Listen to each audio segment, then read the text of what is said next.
Hey guys, welcome back to my channel. I literally don't know how to do these videos anymore. And as we're filming this, my hair is already starting to fall out. And I just vacuumed yesterday. So, see? So that's the video. Bye guys. Today I'm going to be filming an eczema, Dupixent, hair loss update video. Apparently I haven't filmed one of these since September of 2020. Is that almost 2 years ago? So I thought I would film an update video for you guys. There's a couple new things in my rotation, a couple things that are still exactly the same as the last video, and so I thought I would just update you guys since there is apparently a huge community of people who, one, have eczema, and two, are looking into starting Dupixent. And I thought I would just share my experiences, anything that's new with me, and yeah, I hope you guys enjoy this video. Okay, to begin, I am still using Dupixent. This October actually will be 5 years of using Dupixent, and that is actually mind-boggling to me. I remember when I first started, I wasn't sure. I was honestly at my lowest point of this eczema journey because I literally was just trying to figure out what would work for me because my whole entire body was covered in eczema and I was going through topical steroid withdrawal. And so anyone that has gone through that or anyone that has severe eczema knows how painful and excruciating that experience is. This October will be 5 years. I want to say it's October. I might even be wrong and it's actually November, but we're coming up on 5 years. And yeah, I'm still on the every 2-week dosing. A couple videos back, I was on the weekly dosing and we were trialing that with a whole bunch of other oral medications. It helped in the meantime, like during that specific time period, but right now I'm at a point where I'm starting to use topicals again, and that is a whole nother experience in and of itself. I feel like I'm yelling, and I honestly do not mean to be yelling. Let me just... Also, do you like my Hello Kitty sweater? I got it from Marshall's like last year, and I was like, let me film a YouTube video and let me put on my Hello Kitty sweater. Anyway, yes, I am on Dupixent every 2 weeks. To be honest with you, I sometimes forget to use it and I do it a couple days after the day that I'm supposed to do it, which is terrible. Please stick to your regimen and do not use me as an example. For a nurse, I am actually one of the worst patients. Okay, so that's kind of how the Dupixent's going. I've been going to a new dermatologist since February as of this year, and it's been great. She's awesome. She really listens and understands where I'm coming from, and that's really good to have a dermatologist that, you know, listens and tries to find the best solutions for you, is willing to try new things. We have been trying new things, and she's given me a lot of information about the new medications coming out. There is a new injectable medication that has not hit the market yet, doesn't even have a name as far as I'm aware, and we have been considering that, just kind of keeping an eye out for whenever it rolls out or if my insurance even covers it. That is like a huge problem with all these very specialized medications, is sometimes insurance doesn't cover it. There's new medication rolling out. I've been dealing a lot with just like kind of random flare-ups here and there. Basically, my arms are extremely red and dry. They're almost like flaky. You can kind of see like the white patches of dry skin everywhere. And that's kind of how my arms look. And then here's the other arm. So you can't really like see it, but it's mostly just like itchy, like dry spots. Vaseline is still my tried and true product. I will always use Vaseline. I've gone through tubs and tubs and tubs and tubs of Vaseline. I wish at this point they would just sponsor me and send me some free Vaseline, because even though it's super expensive, I just be buying that like it's nothing. That's how my arms look. My neck is actually looking pretty decent. 3 or 4 weeks ago, I had a really bad flare up on my neck. This is a video that I'm inserting into this part of the video because I had failed to mention that the neck flare-up that I thought I had a couple weeks ago was actually in June and definitely not in August. And it was actually when I had COVID. So I actually got COVID on Father's Day this year. I was trying to figure out how COVID was gonna affect my skin because I hadn't really looked it up, haven't really heard much about how COVID affects people with like skin diseases. And so I was kind of just trying to see what would happen, and I didn't change anything for my regimen. And honestly, I was pretty sick during COVID. I was out for like 2 weeks from work. Basically, that's when my skin really flared up, which was in June of 2022. It was pretty bad. I hadn't seen my skin flare up like that in a long time. It wasn't like a full body thing. It was usually where my most sensitive spots are, which is on my neck and parts of my face. I just thought I would insert that here, talk a little bit about COVID and my eczema, just because I totally forgot. It escapes my mind. I'm eating some cheesecake, so. Like my whole entire neck had these really red, splotchy, sensitive patches that burned and they were peeling and it was just flaking all over me. That was not good. And then my face, I don't know if you can see, but I do have the dry patches up near my hairline. Most recently, I've been dealing with a lot of seborrheic dermatitis, a lot of eczema up in my scalp. That's caused a lot of fallout, a lot of dandruff. That's extremely irritating because I wear dark colored scrubs. I only wear navy blue. And so anytime my skin is acting up, I have all these flakes all over my scrubs. So that's like really good. It can get a little bit embarrassing sometimes. But at any rate, I was dealing a lot with some seborrheic dermatitis, like kind of right here, just around the hairline. And it caused a lot of raised redness up right here by my temples and right here. As far as my face goes, I'm pretty satisfied with it. Haven't really been doing anything different to my face, just Vaseline and sunscreen this summer. I am using a lot of new medications, and I guess that'll be the next topic that I chat about. Before I get off the rails, one of the side effects of Dupixent is conjunctivitis. And so I've talked about this before, how I've had a lot of eye problems since I started using Dupixent. And within the last 2 months, I've had the worst red eyes that I have ever seen in the 5 years that I have used this medication. And that's just honestly one of the side effects of it. And apparently the new medication that's about to roll out, one of the side effects that they found is also eye irritation. So that kind of sucks because I am one of the people that has been affected by the eye irritation side effect, and I've been on some pretty strong eye drops ever since like January of 2018 is when I started all those eye drops and have had to use it every single day. I honestly haven't used them every single day, and I've trialed like 3 or 4 different eye drops ever since then. But in the last 2 months, I've had severely red, dry eyes, and I work the night shift, so that does not help my case at all. I literally get asked about it every single day from my coworkers or my family members or my patients, like, are your eyes okay? Look how red my eyes are. They've been like this for weeks now, and they're so glossy. I don't know why. Maybe it's because I'm about to cry. Not really, but who knows. With my video, that's why I'm wearing glasses, so you can't really tell. With my videos, you just never know if I'm gonna cry or not. Just what it is. It was really painful. It felt really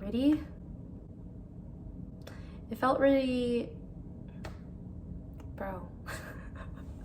It felt really gritty and so itchy all the time, and my maintenance eye drops just weren't cutting it anymore. They weren't doing anything for me. And so I finally scheduled like an appointment with my eye doctor and told them that my situation, and they're totally aware that the medication that I have been using is basically causing the worsening eye irritation. I finally got started on some steroid eye drops. They're mostly just trying to tackle the redness and all the irritation that was happening in my eyes. On top of that, I was using my 2 daily eye drops. I had to start some steroid eye drops 4 times a day, and here I am like setting alarms every 6 hours and then forgetting because I'm at work and I work the night shift. So it's like, ugh. It's kind of just a lot, because while all of that was happening, I was starting some new topical medications, and that's basically what I was going to talk about next before I kind of got off track. But yes, on top of the 3 eye drops that I'm using now, I started some new medications. This is the one that I've been using for my scalp. It's clobetasol. It's like a ASMR. It's a liquidy thing. I actually don't think I've ever used anything like this before. In the very beginning of my eczema journey, and I was using ketoconazole, I think is what it's called, and that's like a shampoo almost for antifungal, and it didn't really help. It actually made it worse. I think I was allergic to some of the things in there. Ooh, that's another thing I could talk about. Basically, just put it near my hairline like this, and then let it sit, and then I rub it in. And it's best to use this after the shower because your hair is already wet and it's easier to like work the product through. These 2 are new ones for me too. I don't know, you guys can figure this out how to say that, because I don't know how to say that. Hey guys, I'm a makeup artist. That's just what they do. Makeup gurus.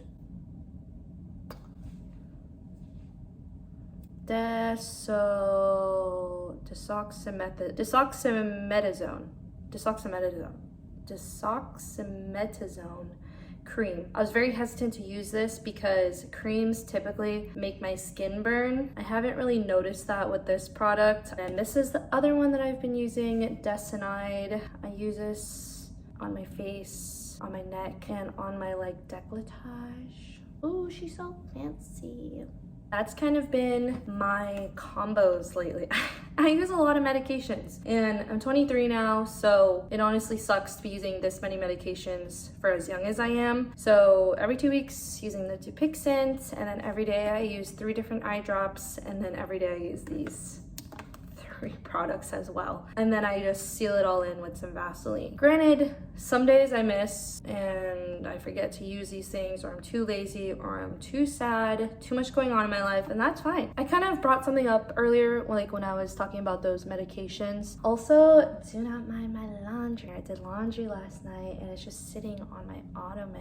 Sorry about it. I was talking about allergies to medication. I learned a whole slew of things. I did some more patch testing, and it turns out I'm allergic to nickel and 2 like preservatives or some sort of thing that is in almost every single hygiene product slash like moisturizer, cream, soaps, detergent. I actually think I have the papers right here in my little bin. How convenient. So nickel, I'm allergic to that. And then I'm allergic to whatever this is called. And then I'm also allergic to whatever this is called. Basically, the one that starts with an M is in like literally every single thing. And so is this one. It's in like all of these things. And then nickel, obviously, it literally says on here, cell phone. I'm allergic to my phone. It's also in bras. It's in eyelash curlers. It's in stethoscopes. I use a stethoscope at work. Vacuum cleaners. Like so many random things. And then on top of that, this is a nickel-free diet.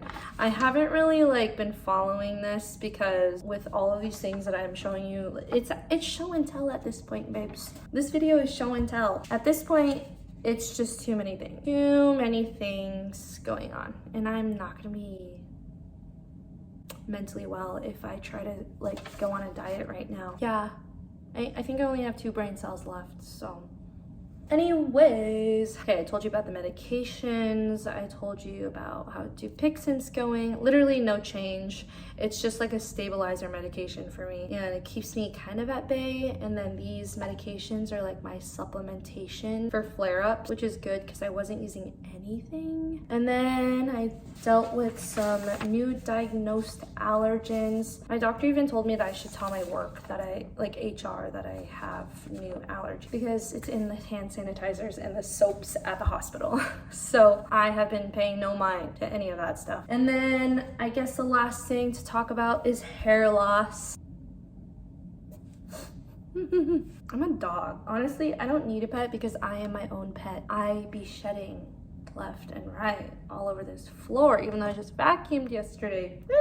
I still collect it here and there. I literally have a bag full of hair that I was collecting. Sometimes if I'm like really paying attention to it and I'm like collecting a lot, I'll put it in that bag. Hair loss. So I haven't really been, I don't know, like keeping tabs on it, I guess. And I haven't really been trying anything new, like hair growth products or like Rogaine. I was gonna start Rogaine, but then it was just too much changing all at once, so I didn't really want to follow through with it. But this is how my hair looks. I still have a lot of like really sparse spots when I put my hair up in a ponytail, and my hair is usually always up when I work. Yeah, I still have all these sparse areas that I once showed you guys. I'm still losing a lot of hair when I shower or and like just running my fingers through my hair. My hair is still really long, so I don't know if my long hair is contributing to all the hair loss. Maybe it's just too heavy for my head and that's causing me to lose more. I don't know. I'm not sure. What was that? What was that? I'm scared. Yeah, so my hair literally sits in my lap and it goes down to my bum. So I still have my little biopsy spot right here, but we don't talk about that because that's a really sensitive topic. I do have some eczema on the back of my knees and in the inside of my arms, and then I also have it all over my chest and my breasticles and on my neck and on my back, on my upper back for that matter, and in my scalp. So thank you guys for watching this video if you made it all the way through. I am kind of just going through a lot with all of this stuff because I don't know, like my health is just ever changing and there's always something new and there's always something getting worse. So I honestly hate that about chronic illnesses, and I'm sure a lot of you can relate to this situation. If you have chronic illnesses or if you have eczema, like you definitely know the struggle, and it honestly is because you just want yourself to get better. You want to be confident, and the summertime, to be honest with you, is when I'm least confident because I don't really like wearing shorts. I wore a tank top for like one of the first times in years and years and years this summer, and yeah, I just don't really feel confident showing off my skin because it stirs up a lot of questions that people ask me and I don't like the attention. So for anyone that can relate to what I'm going through, I'm here with you and I totally understand, and I hope that you can find a solution or even something that'll help you in the slightest bit. I really appreciate anyone that has followed me along on this journey because it has truly been a journey and I'm still on it. I don't actually think that I'll ever get off of this ride, but yeah, I'm managing, I'm trying my best. It's just a lot of factors, a lot of movement, and it gets really stressful and hectic for me sometimes. But I thought I would make this video because I know it helps a lot of people or people that are curious about Dupixent or any other sort of regimen that people with eczema are on. And this is just my experience. So I am not a doctor in any way. I'm a nurse. But yeah, thank you guys for watching. If you have any questions, please leave them down in the comments section. Thank you guys so much for watching this video. Stay tuned in the future for another video next year, maybe. Thank you guys for your support. Thank you guys so much for all your love and support on all my other videos. You guys are so, literally so sweet. And I hope you guys know that I'm here with you. I literally feel for you. And yeah, thank you guys for watching. I've said that a million times. Don't forget to like and subscribe if you want to. Bye guys. See you when I see you.